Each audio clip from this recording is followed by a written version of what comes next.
Welcome back to The Explainer. So today, we're tackling a massive topic, building your financial safety net. And to jump right in, I want you to picture this. It's 8:30 on a Monday morning, you're driving to work, just minding your own business, and boom, your car suddenly loses power. You manage to pull over safely, get it towed, and then the mechanic calls you later that afternoon. The damage? Exactly $2,300. Take a second. What is your very first thought when you hear that number? If your immediate gut reaction is, well, I'm gonna have to put that on my credit card, hey, you are absolutely not alone. For literally millions of Americans, a single unexpected expense like this triggers weeks, sometimes even months of intense financial stress. But here's the really surprising part. The actual problem? It isn't the car breaking down.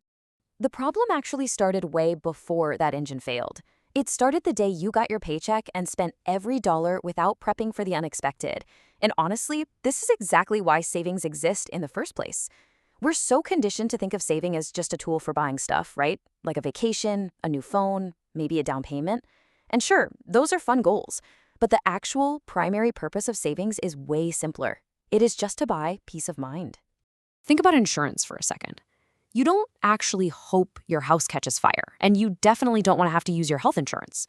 You pay for that protection not because disaster is 100% guaranteed, but because life is just inherently unpredictable. Well, your emergency fund works the exact same way. It's basically self-insurance. It protects you from life's curveballs without forcing you into this massive hole of debt.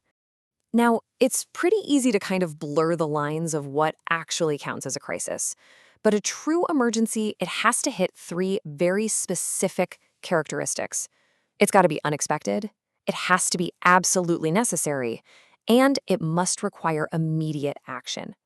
If it doesn't check all three of those boxes, I hate to say it, but it's simply not an emergency. And really getting this distinction down is where the magic happens. On one side, you've got things like job loss, medical emergencies, a major home repair, or, that transmission failure we talked about. Those are true crises. But on the other side, a new gaming console, a holiday sale, maybe upgrading your vacation flights, those are wants. Reframing how our brains categorize these things is honestly half the battle. Because if we treat every passing desire as a total emergency, our safety net is just going to be full of holes. So that begs the question, exactly how big should the safety net be? Well, when you look at the size of your urgency fund, financial experts pretty universally recommend saving 3 to 6 months of your essential living expenses. But notice the exact wording there. It is not 3 to 6 months of your full salary. No, it's 3 to 6 months of the vital, bare bones costs required to just keep your life running. We're talking housing, like your rent or mortgage, utilities, like power and water, basic groceries, gas to get to work, and your absolute minimum obligations, like insurance or minimum debt payments. These are the core survival costs your emergency fund is actually designed to cover. Let's do the math on that. Say your essential expenses total around $3,500 a month. A full 6-month safety net? That's $21,000. Cue the mild panic attack, right? I know, it is a huge sum of money. But right here is the trap. People see that number, believe they have to save it all at once, and they just get completely paralyzed. The thing is, you do not build financial security in one giant leap. You build it one single paycheck at a time. Your very first target? Just $500. Get that done. Then push for $1,000. Then 1 full month of expenses. Then 3. And finally, eventually, 6. Every single milestone you hit makes your financial foundation structurally stronger. Okay, but what about expenses that aren't emergencies, but we know they're coming? They are highly predictable. Well, for those, we use something called sinking funds. Think of it this way. If an emergency fund is for the completely unexpected, a sinking fund is for the entirely expected. Let's look at what we call the Christmas dilemma. Christmas literally arrives every December. It's on the exact same day every year. It shouldn't surprise anyone. Yet, every single January, millions of people are sweating over holiday credit card debt. We treat it like it's a sudden emergency when actually it's a scheduled event. The holiday wasn't unexpected, the planning was just missing.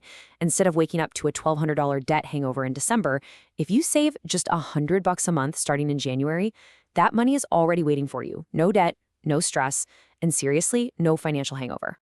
And this principle works for almost everything in life: car maintenance, summer vacations, pet expenses, school supplies, those annual insurance premiums, or, just accepting the fact that your laptop will eventually die.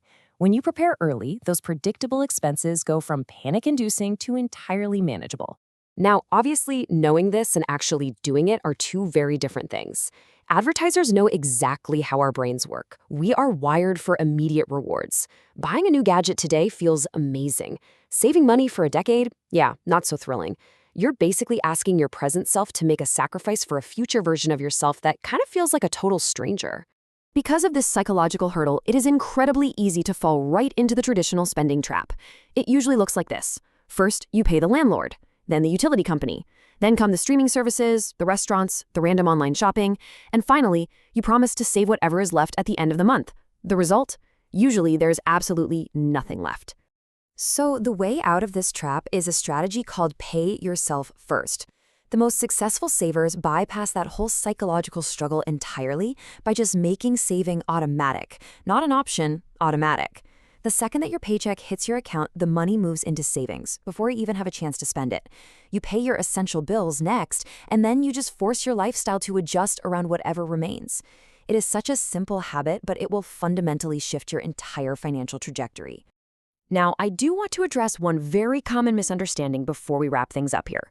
Saving is not the finish line. It's just the foundation. Money sitting in a savings account protects you, while money invested actually grows for you. Saving isn't about becoming rich overnight. It's a foundation designed to make absolutely sure that one bad day doesn't spiral into one bad year. Once that safety net is built and it's easily accessible, that is when you pivot to investing to build true long-term wealth. So, as we close out this explainer on building your financial safety net, I've got a challenge for you. I want you to open your banking app, look at your balance, and honestly ask yourself this question. If I lost my income today, how many months could I continue paying my essential bills? Don't judge the answer. Just know what it is. Because every great financial plan has to start with total honesty. Income gives you opportunity, but savings protect your future. So how secure is yours?